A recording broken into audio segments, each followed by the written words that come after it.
Dia 7 de setembro. Capítulos de hoje: Mateus 4, Isaías 7 e 8. Mateus 4. A seguir, Jesus foi levado pelo Espírito ao deserto para ser tentado pelo diabo, e depois de jejuar 40 dias e 40 noites, teve fome. Então o tentador, aproximando-se, disse a Jesus: "Se você é o Filho de Deus, mande que estas pedras se transformem em pães." Jesus, porém, respondeu: "Está escrito: o ser humano não viverá só de pão, mas de toda palavra que procede da boca de Deus." Então o diabo levou Jesus à cidade santa, colocou-o sobre o pináculo do templo e disse: "Se você é o Filho de Deus, jogue-se daqui, porque está escrito: aos seus anjos ele dará ordens a seu respeito e eles o sustentarão nas suas mãos, para que você não tropece em alguma pedra." Jesus respondeu: "Também está escrito: não ponha à prova o Senhor, seu Deus." O diabo ainda levou Jesus a um monte muito alto, mostrou-lhe todos os reinos do mundo e a glória deles, e disse: "Tudo isso lhe darei, se prostrado você me adorar." Então Jesus lhe ordenou: "Vá embora, Satanás, porque está escrito: adore o Senhor seu Deus e preste culto somente a Ele." Com isto, o diabo deixou Jesus, e eis que vieram anjos e o serviram. Ao ouvir que João tinha sido preso, Jesus voltou para a Galileia e, deixando Nazaré, foi morar em Cafarnaum, situada à beira-mar, na região de Zebulon e Naftali. Isso aconteceu para se cumprir o que tinha sido dito por meio do profeta Isaías: "Terra de Zebulon, terra de Naftali, caminho do mar, além do Jordão, Galileia dos gentios. O povo que vivia em trevas viu grande luz, e aos que viviam na região e sombra da morte, resplandeceu-lhes a luz." Daí em diante, Jesus começou a pregar e a dizer: "Arrependam-se, porque está próximo o reino dos céus." Caminhando junto ao mar da Galileia, Jesus viu dois irmãos, Simão, chamado Pedro, e André. Eles lançavam as redes ao mar porque eram pescadores. Jesus lhes disse: "Venham comigo, e eu os farei pescadores de homens." Então eles deixaram imediatamente as redes e o seguiram. Pouco mais adiante, viu outros dois irmãos, Tiago, filho de Zebedeu, e João, o irmão dele. Eles estavam no barco em companhia de seu pai, consertando as redes, e Jesus os chamou. Então eles, no mesmo instante, deixaram o barco e seu pai e seguiram Jesus. Jesus percorria toda a Galileia, ensinando nas sinagogas, pregando o evangelho do reino e curando todo tipo de doenças e enfermidades entre o povo. E sua fama correu por toda a Síria. Trouxeram-lhe então todos os doentes acometidos de várias enfermidades e tormentos, endemoniados, epiléticos e paralíticos, e ele os curou. E da Galileia, de Decápolis, de Jerusalém, da Judeia e do outro lado do Jordão, numerosas multidões o seguiam. Isaías 7. Mensagem para Acás.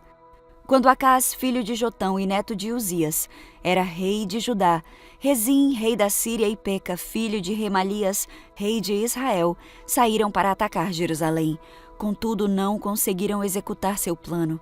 Havia chegado à corte de Judá a seguinte notícia: "A Síria se aliou com Israel contra nós." O coração do rei e de seu povo estremeceu de medo, como árvores se agitam numa tempestade.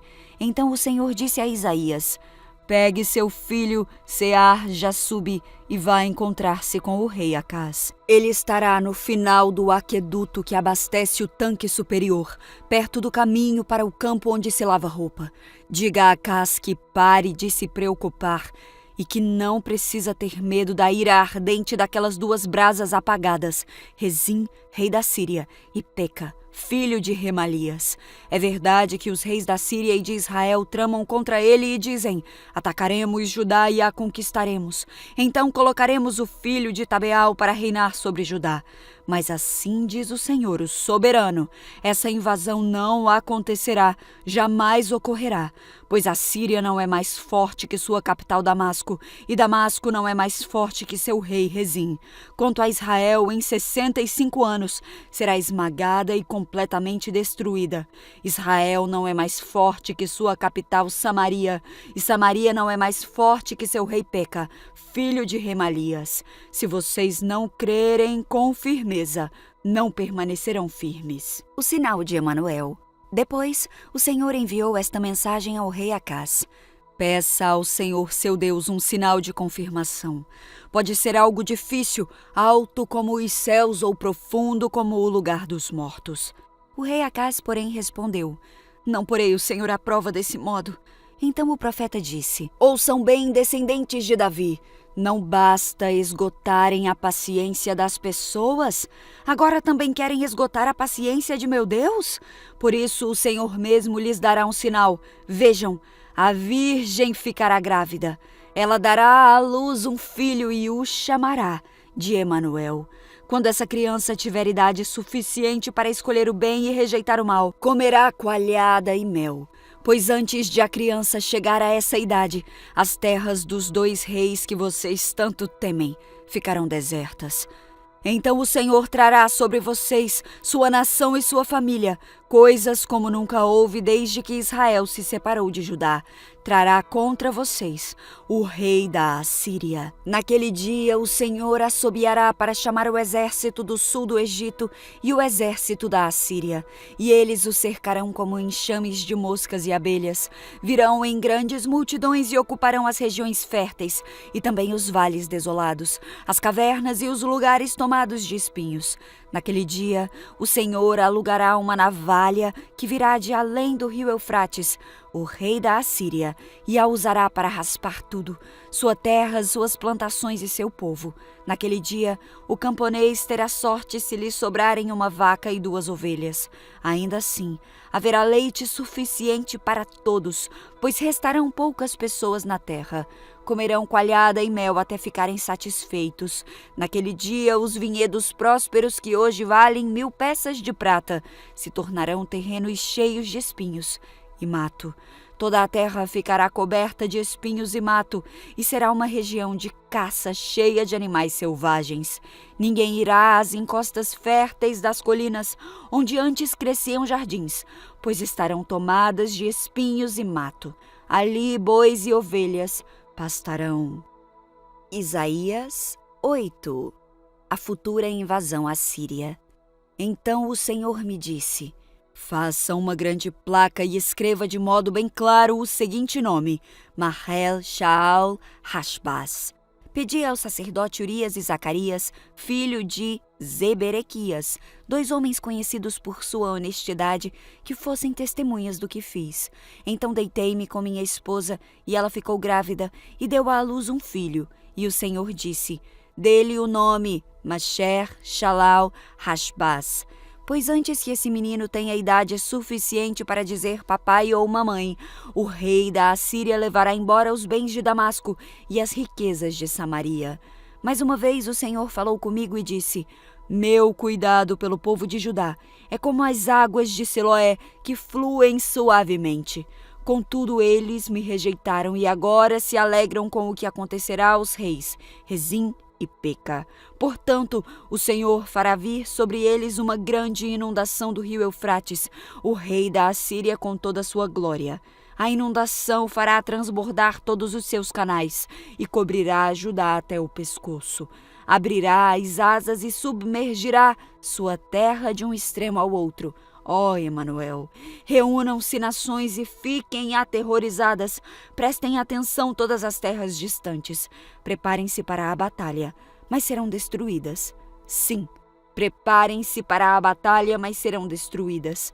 Convoquem conselhos de guerra, mas de nada adiantará.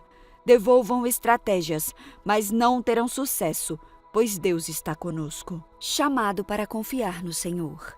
O Senhor me advertiu firmemente de que não pensasse como todos os outros. Disse ele: não chame tudo de conspiração como eles fazem. Não viva com medo do que eles temem. Considere o Senhor dos Exércitos santo em sua vida. É a Ele que você deve temer. Ele é quem deve fazê-lo estremecer. Ele o manterá seguro. Mas para Israel e Judá, ele será pedra de tropeço, rocha que os faz cair. Para o povo de Jerusalém será armadilha e laço. Muitos tropeçarão e cairão e nunca mais se levantarão. Serão presos no laço e capturados. Preserve os ensinamentos de Deus, confie a lei àqueles que me seguem. Esperarei pelo Senhor, que se afastou dos descendentes de Jacó. Porei nele minha esperança.